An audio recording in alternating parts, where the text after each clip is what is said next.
Hello. So let us start with the subject that is most difficult, most hardworking, and the least rewarding subject of all the subjects in CA final, and that is audit. The audit is like you know, the ultimate subject के भाई यही पास करवाएगा यही fail करवाएगा. And I was also at the same thing के भाई मेरे भी 40 ही आए थे ऑडिट में. And I was so lucky कि हाँ भाई यहाँ पे भी नहीं गिरा, यहाँ पे भी निकल गया और निकल गया. So it was like the ultimate thing. Audit जिसका अच्छा है ना, वो सेमी फाइनल ऑलमोस्ट निकल ही जाता है. So I had done in audit कि मैंने ना ऑडिट को इतने पार्ट्स में डिवाइड कर दिया था. So I had the only strategy, the strategy which England followed. England ने जो स्ट्रेटेजी फॉलो की थी टू कॉन्कर द इंडिया, बस मैंने वही किया कि भाई divide and rule, divide and rule. एक एक पार्ट को रूल करते जाओ और हाथ में लेते जाओ. So first of all, I divided the subject into this many parts, and the first part was chapter 1, 8, 9, 10, and 11. So these 5 chapters are those chapters जिसमें से 5 में से 4 क्वेश्चंस तो आने ही वाले हैं. So this questions are like यहाँ से 4 क्वेश्चंस तो बनने ही वाले हैं. 4 क्वेश्चन तो यहाँ से बनने ही वाले हैं. तो वाई नॉट कि भाई उसको इतना रट डालो तो एक एक क्वेश्चन. और अब इंस्टीट्यूट क्या कर रहा है कि जहां पे तुम अटकोगे उसके नेक्स्ट वाला क्वेश्चन, कि भाई एक ह्यूमन की लिमिटेशन है कि भाई हाँ यहाँ तक पढ़ सकता है. बट इंस्टीट्यूट अब क्या कर रहा है कि भाई वहां तक तो पढ़ो बट उसके बाद वाला जो क्वेश्चन होगा ना वही पूछेगा. सो इट वाज लाइक हाँ भाई हर चैप्टर का लास्ट लास्ट क्वेश्चन. तो हर हर बार में वही आ रहा था कि भाई हर चैप्टर का वही last question, second last question, बस वही था कि भाई सब पढ़ो, जो है एक चैप्टर पढ़ रहे हो तो सब पकड़ लो. तो पहले तो मैंने ये खत्म किया, पहला ये ग्रुप था. सो 1, 8, 9, 10, 11 वो खत्म किया. फिर I move to P, chapter 19 P, क्योंकि वो 20 मार्क्स का है. So chapter 19 P. अब उसमें भी मैं क्या करता था, उसमें भी मैं रिवाइड करता था. तो मैं पढ़ता कैसा था, पहले स्टार्टिंग का पढ़ता था, फर्स्ट फर्स्ट पार्ट, फिर लास्ट पार्ट, और फिर मैं शेड्यूल्स पे आता था. सो आई वॉज लाइक कि भाई अगर लास्ट में ये पढ़ोगे ना तो पढ़ ही नहीं पाओगे, कभी नहीं पढ़ोगे. सो आई आई यूज्ड टू डू पहले भाई फर्स्ट जो शेड्यूल्स तक का जो पार्ट है वो खत्म करता था. फिर क्या करता था, जो लास्ट वाला पार्ट था काउंसिल गाइडलाइंस, उसके बाद वाला जो पार्ट था वो खत्म करता था. और उसके बाद में शेड्यूल्स पे आता था, क्योंकि शेड्यूल्स हमेशा सबके पक्के होते हैं. सो शेड्यूल्स में टाइम देना पड़ेगा. बट वही है कि भाई अब वो लोग क्या कर रहे हैं कि फर्स्ट पार्ट और लास्ट पार्ट से पूछ रहे हैं ज्यादा. सो मेक श्योर कि हाँ भाई इस तरीके से जाओ फॉर द रिवीजन, वरना क्या होगा कि लास्ट लास्ट पहुंचते पहुंचते ही थक जाओगे कि भाई बस अब हो गया. So I had follow this strategy. और इसमें मैंने शुभम केशवानी के अलावा किसी का वीडियो नहीं देखा था.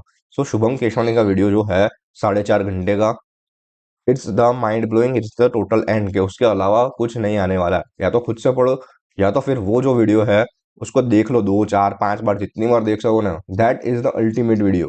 हाँ भाई इसके अलावा तो कुछ है ही नहीं. सो इन दिस मैंने कौन कौन से वीडियो रेफर किए थे. तो चैप्टर 1 में अमित तातड़ करके सर है, उनका बहुत खतरनाक था. अगर भाई वो जो पढ़ा पढ़ा दिया था ना वो एकदम खतरनाक था. So I had taken that Amit Tatad sir का. फिर 8, 9, 10, 11 में क्या किया था, मैंने खुद के वीडियोस बना दिए थे. तो मैंने क्या किया था कि एग्जाम के 5 दिन पहले क्या किया था कि भाई 1 घंटे में ये पूरे चारों के चारों चैप्टर खत्म हो जाने चाहिए. What do you think?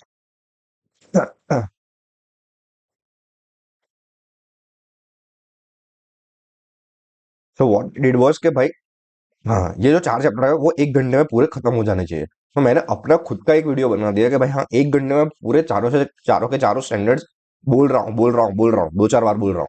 So that was the very good thing कि लास्ट डे पे मैंने वो वीडियो 3 या 4 बार देख लिया था. सो ये जो 4 चैप्टर थे वो मेरे एकदम पक्के हो गए थे, और उसमें से मेरे मार्क्स बहुत कम गए होंगे. So I know that thing. So I use this strategy. फिर चैप्टर 2 एंड 3 को स्टार्ट करने का. So firstly conquer this part, then conquer this part. Now come to chapter 2 and chapter 3. If you see the whole syllabus में chapter 3 भी बहुत ज्यादा बड़ा है. chapter 3 is very lengthy. तो chapter 3 को प्रॉपर अमाउंट ऑफ टाइम देना पड़ेगा कि भाई हाँ लंबा है, फिर भी करना पड़ेगा एक बार के लिए, क्योंकि यहाँ पे आप क्या करोगे, चैप्टर 4 छोड़ोगे ही. चैप्टर 4 एक छोड़ोगे, छोड़ना ही पड़ेगा. चैप्टर 3 को पक्का कर लो. चैप्टर 2 तो सॉर्टेड है, वो थोड़ा इजी है, खत्म भी हो जाता है. तो चैप्टर 2 एंड 3 को, चैप्टर 5, 6 हमेशा साथ में पढ़ना है, क्योंकि 500 की पूरी सीरीज है, लाइन में ही खत्म हो जाती है. एंड दैट्स हाउ ये दो पूरे सेक्शंस आप कॉन्कर कर लो. So chapter 2 and 3 and chapter 5 and 6 वो कॉन्कर कर लो. फिर move to the main part जो चैप्टर 7 एंड कारो है. वो एक इंपॉर्टेंट पार्ट है, क्योंकि यहाँ से 10 मार्क के क्वेश्चन बन जाता है. सो ये एक ही चैप्टर कारो और चैप्टर 7 10 मार्क का क्वेश्चन बनेगा. ड्राफ्टिंग वाला क्वेश्चन बनेगा, या फिर की ऑडिट मैटर करने का बनेगा, या फिर ओपिनियन देने का बनेगा, या फिर कारो कारो का तो एक क्वेश्चन पक्का ही है. सो ये 10 मार्क्स शॉर्ट है कि भाई हाँ ये एकदम अच्छा है। तो यहाँ तक आप पहुंच जाओगे एकदम अच्छा है कि भाई हाँ यहाँ तक you have done the standards part and P ultimately जो 80-85% जो सिलेबस है अपना सीए फाइनल का वो यहाँ तक हो जाता है। फिर अब उचकते जाने का, अब है एक एक चैप्टर उचकोगे मार्क्स बढ़ते जाएंगे। So I am telling 80-85 marks from 120 marks. तो यहाँ तक 80-85 मार्क्स आपका कवर हो जाएगा। अब है ना जितना भी करोगे वो 5-5 मार्क ऐड करता जाएगा कि मैं हाँ अब ये करा 5 मार्क ऐड, ये करा 5 मार्क और ऐड, ये करा 5 मार्क और ऐड। सो अब वो आपकी शिद्दत पे कि कितना कर पाओगे कितना नहीं। इफ आई से कि यहाँ तक पहुंचने में ना फट जाती है कि भाई हाँ बैंक और चैप्टर 4 तो नहीं होगा, वो यहाँ तक तो फटी जाती है कि भाई हाँ अब थोड़ा बहुत ढीलापन आ ही जाता है। सो बैंक में क्या करने का, हाँ भाई ठीक ठीक है थोड़ी इंपॉर्टेंट आंसर है, एक आध दो वीडियो देख लो जो याद रहे, जो थोड़ा बहुत कुछ दिमाग में गया तो ठीक है बैंक में वो करने का। Chapter 4 if you can do do it, नहीं हो रहा छोड़ना पड़ेगा, कुछ ऑप्शन नहीं है क्योंकि 19 चैप्टर है और बहुत बड़े वाले हैं। So this was the last part कि हाँ भाई ये हो ना हो ठीक है चलेगा, क्या भाई हाँ 5 मार्क 10 मार्क रिस्क पे लेके जाना पड़ेगा एग्जाम में क्योंकि सीए फाइनल है। फिर डिजिटल एक आंसर पक्का आएगा, फॉर शॉर्ट शॉर्ट पक्का आंसर आने ही वाला है। ईएसजी वो भी सेम एक आंसर पक्का आएगा। सो ये दो चैप्टर जैसे हैं, हाँ एक एक आंसर आएंगे ही, 10 मार्क्स का आएंगे। अब मैंने जैसे बोला ना कि जैसे जैसे एक एक अब चैप्टर कंप्लीट करोगे यू विल रियलाइज कि हाँ भाई 5-5 मार्क बढ़ रहे हैं मेरे। Now you will read to 90-95। अब फिर PSU internal, NBFC investigation, DD group audit. इसमें ना ग्रुप ऑडिट इजी है, ग्रुप ऑडिट हो जाता है एकदम आसानी से, थोड़ा बहुत मतलब 2-4 घंटे में तो पूरा ग्रुप ऑडिट भी समेट लिया जाता है। तो ग्रुप ऑडिट एक अच्छा पढ़ लो। पीएसयू ऑडिट थोड़ा ऐसा है कि भाई पीएसयू ऑडिट भी अच्छी तरीके से अगर पढ़ लिया तो हाँ भाई हाँ याद हो जाता है भाई, रट्टा ही मारना है। सो पीएसयू ग्रुप ऑडिट, एनबीएफसी थोड़ा वो एमसीक्यू के पॉइंट ऑफ व्यू से इंपॉर्टेंट हो जाता है कि उसमें लिमिट्स है ये है वो है, तो एनबीएफसी उस नजरिए से थोड़ा ज्यादा इंपॉर्टेंट हो जाता है लिमिट्स की वजह से। फिर ये internal investigation, due diligence and forensic audit. अब इंटरनल भी थोड़ा आसान है, वो भी हो जाता है। अब investigation, due diligence and forensic accounting वो जितना कर पाओ उतना कर लो क्योंकि मैंने जैसे बोला ना it's 5 marks addition, 5 marks addition. आप जितना खत्म करोगे 10 मार्क आपके उतना बढ़ जाएंगे and you will go with less risk in the exam.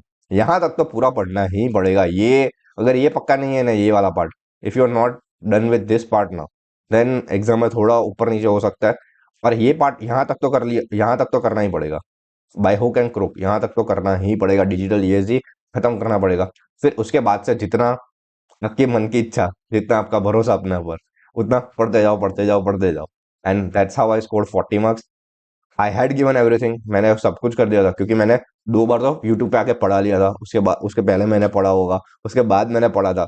So it was like I had given everything in audit. Audit में मैंने कम से कम नहीं नहीं तो 550 आवर समथिंग दे दिए थे टोटल सेल्फ स्टडी के। So I had given 550 hours and it was the all that I could have given.